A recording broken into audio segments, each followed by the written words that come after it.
Hello, everyone. My name is Paula. I am the founder of StartupAid and Startupboat. I will first tell you the story of what happened, and then I will run you through a short series of pictures, so just that you know how this is structured. So StartupAid today is an impact accelerator that backs and catalyzes the most effective humanitarian ventures in Europe. We work together with the startup community to bring humanitarian aid from offline to online. In partnership with NGOs and volunteer groups on the ground, we gather results on developments of projects with data mining and try to support through research activities together with universities, think tanks, and consultancies. When we build tools, we implement them quickly and at almost zero cost. So usually in the beginning, all we buy is a domain name and a little bit of hosting, and then we get it going. If a tool doesn't work or isn't needed anymore, we can easily roll it back in. Because our efforts are largely based on tech, we can adjust the concepts quickly to new situations and phenomena. Our teams are very small and can work from anywhere in the world. We look at concepts that have effectively been implemented in more structured regions, such as food delivery services or carpooling systems, and think about how they could be transformed and adjusted in order to make humanitarian aid more effective. So we came up with concepts such as the delivery service for first aid goods, from warehouses to the front lines to the refugee camps, because usually what happens with the refugee camps is that people arrive and then they get requests for men's clothes, for blankets, for firewood, and they don't know what to do. And then people go around the entire island to ask if anyone has firewood, if anyone has more blankets. And then we can say we know because of technology. We all use tools that are similar in our everyday lives, but they have been used too little so far in order to provide humanitarian aid for those in need. So we want to speak up about this, about the significant social impact scalable technology can play in building structures and providing effective, efficient humanitarian aid in times of crisis. The results that we have seen and achieved are significant. User numbers have rapidly and continuously grown beyond tens of thousands. Many of the projects we back can be administered and run remotely. So I would like to reach out to all of you and ask for your support in helping humanitarian workers on the ground just by monitoring technology and seeing what is happening. If you could imagine to support our team with your entrepreneurial skills, please reach out to us over the website StartupAid. No one has to help everyone, but everyone can help someone. So finally, what I would note is that the beginning of StartupAid happened during a phase in my life that I wanted to be carefree and relaxed, my summer break. I had spent a lot of time traveling and working around the world. I was monitoring the venture bus in Africa, so we were building concepts on the road constantly. And I hadn't been home for a while to see my family and friends, so I was really looking forward to some time off.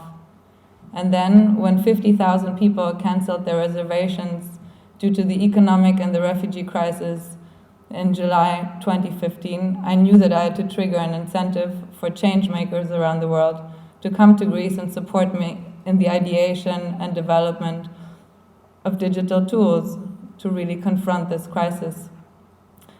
I had built this concept, as I just told you, on the road after the startup bus. Being half Greek and half German, my family and I have had many talks over Skype about developments in Greece and in Europe. So Startupboat was set up in a way that demanded participants that I invited to come to Greece and work on this boat together with me on those social solutions for challenges.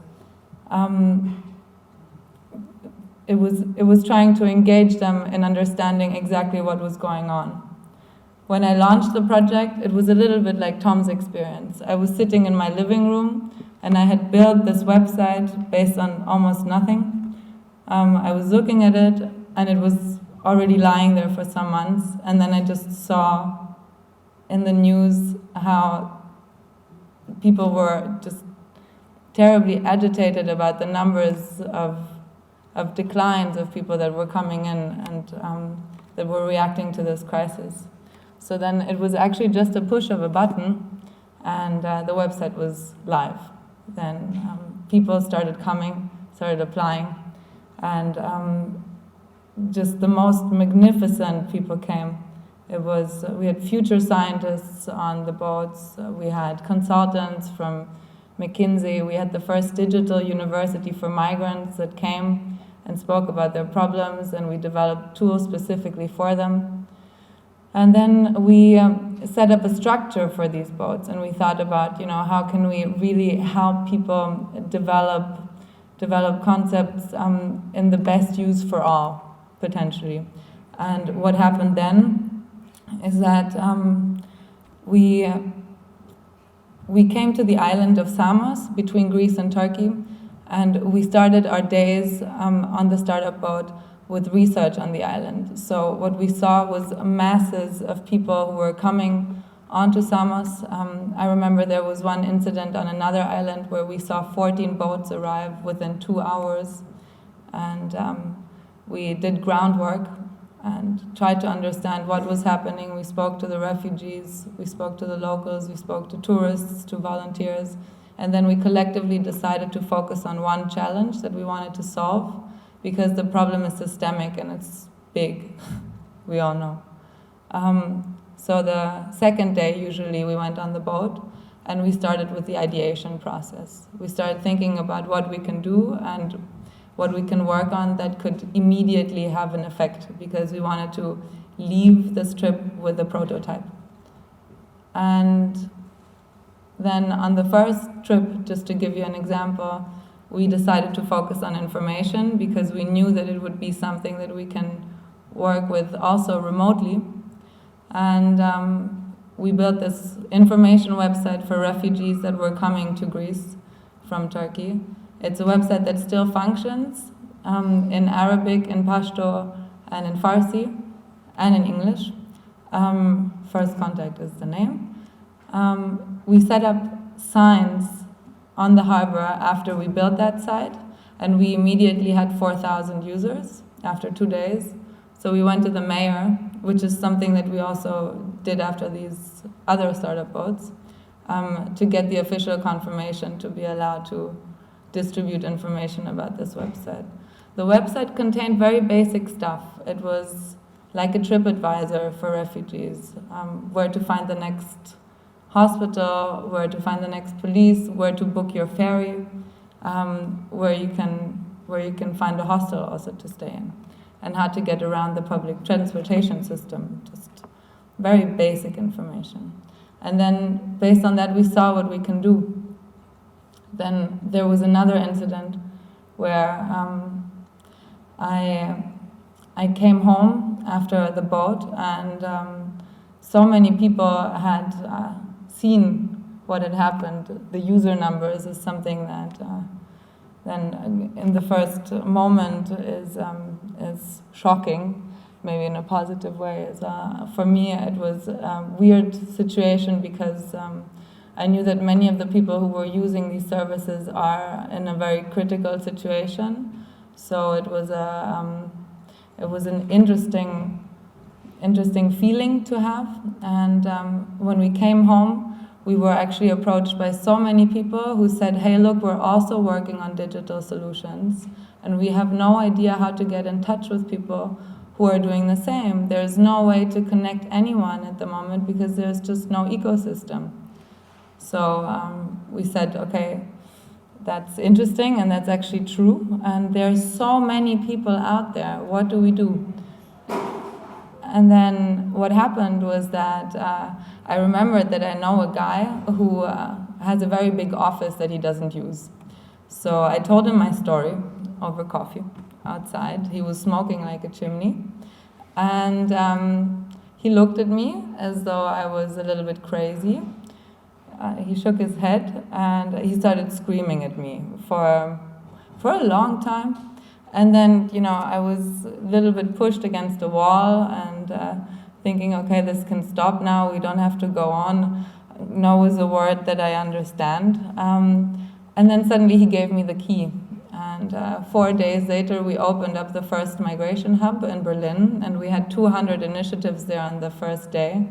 Right now, that place is exploding, and we're opening another location in Berlin. We have opened one in Athens as well. That's going really well. And it's scaling to a number of different places in Europe to organize the community. So my personal story after that was that I was running the migration hub for around 1.5 months with the German community. As I told you, I'm half Greek, half German. And then my fingers started itching because I kept thinking, I'm wrong here. I cannot be so far away from Greece. And it's okay with Germany, they're in a different situation, but I don't feel good here. And I then took the decision to go back, and there was a girl on the second Startupboat that we did called Ioana Theodoru, who is today my co-founder of the Impact Accelerator, StartupAid. And Ioana had been my rock after the Startupboat. We slept in cars when we went to the Greek-Macedonian border to do research for the next projects. We built this first aid delivery service together, and these are things that just they inspire you so much to stay with a person when they have your back in these moments. It's more than you could ever ask for. And so I went back, and Ioana and we started working together on developing the space, because what happens when you build tools out of a Startupboat, it's nice to have, but what comes then? And how do you build a sustainable structure? And then people like Anton, who's also here, flew down to work with us, and we all lived together in a house. And we had many fights and many laughs together and a lot of wine. And in the end, we came up with this impact accelerator, because we saw that what we can do is we can see what is working and what is not working, because we have the contacts to the NGOs on the ground. We have the contacts to research institutes. Investors and donors believe in us. So they want to give money, but they don't want to give money to each project individually. They'd rather set up a almost fund in order to support the best ventures out there. So that's what we decided to do. And that is actually where we stand today. That Ioana and myself were running StartupAid as the first impact accelerator that supports projects that are linked to the refugee crisis. And before I go into the presentation, I would like to speak a little bit about what is so special regarding the ventures that we support. And I would like to use the example of Marhakar for it, which is this delivery service for first aid goods. You see, the problem that Marhakar is solving is the following. When a doctor is supposed to provide aid for people who just arrive, on Lesbos, for example, you have 4,000 people arriving daily, and there's a lot of volunteers, but still they're very overwhelmed by the situation. Now what happens is that sometimes a doctor is at the front line and these 14 boats arrive, and then he or she has to get into the car and find these things that are missing. So we saw that, and we developed a tool where people can actually request specific items also from the refugee camps, and then the warehouse gets the request, and then either it has a match for the request or it doesn't. And then we have drivers who have signed up, and they are willing to go and pick it up. And this is something that we started with a WhatsApp channel and a Facebook group and a calendar to see who has which shift. So it was super basic, and it was all about coordinating efforts. And within the first 10 days, we made 200 deliveries on that island. And now that project has become its own NGO, because what happened afterwards was that people saw what was happening. A girl specifically who is from Washington, her name is Melissa, I've never met Melissa before. Melissa still lives in Washington. She works very closely with IU, who is in Malaysia, I believe, and they are coordinating the efforts. It's something that's extremely good to note because they live in different time zones. So they are able to monitor the devices when people in Europe are sleeping. And there is a team also in Europe that is monitoring the device. So this is just to give you an understanding of what you can do if you reach out to StartupAid.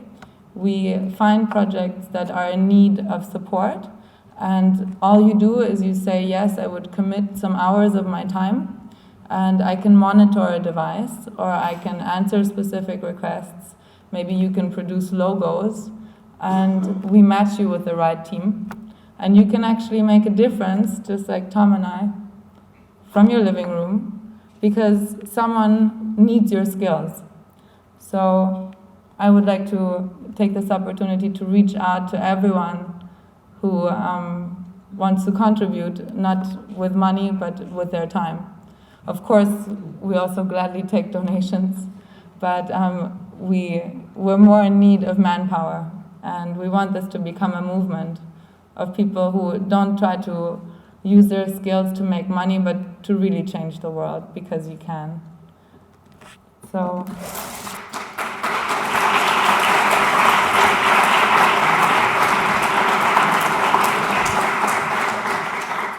Thank you. To conclude, I would like to go through a couple of pictures. So this was Lesbos, the second startup boat that we did. What you can see is there are so many NGOs, more than 100 volunteer groups, local groups. They're all not connected with one another.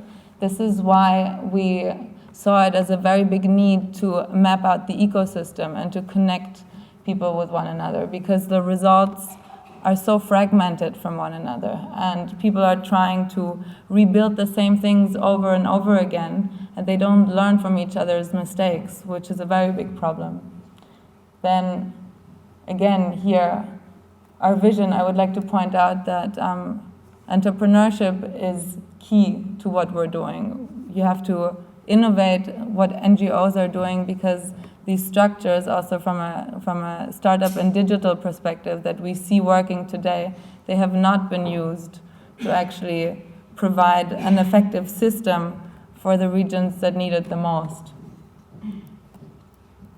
Then our community of change makers, we have supporters and advisors who also, when it comes to scaling an initiative, to setting up a structure, you can have a business background for that, you can be a consultant, you're backing people in their operations. Then, of course, with fundraising and sustainability, that is particularly my job at the moment, to include venture capitalists also and strategists into thinking about potential financial structures that could support with the sustainability of a venture. And then, of course, technology and know-how. Be it design, front end. We do have a lot of supporters because now we've been around for a while. So we do data mining together with Cambridge. TechCrunch has built TechFugees, that is a very large initiative. And throughout our different projects, we partner with many of their members. The Migration Hub, that is actually the co-working space that we built. And we're very happy to see that the ecosystem is fragmented, but it is very willing to grow together. This is a case study of Mahakar, where we made the 200 deliveries. Oh, that's wrong. That's 10 days. So here you can actually see, this is Amanda. She later went home and joined the NGO, and she took a picture of her one car. I tried to put stuff together here. So we've had also, just like Tom, significant success when it comes to media coverage. And it's wonderful to be able to reach people from all over the world with your message. But again, I am here because I want to make this a sustainable venture, and I would like to include more people, because It's not about being heard, it's also about you speaking up as members of this movement. And to make it go forward together, we have to start talking to one another and find out what it is that we're going to do next. So Joanna, again here, I would like to thank her very much for her efforts together with me and for setting up Reload Greece.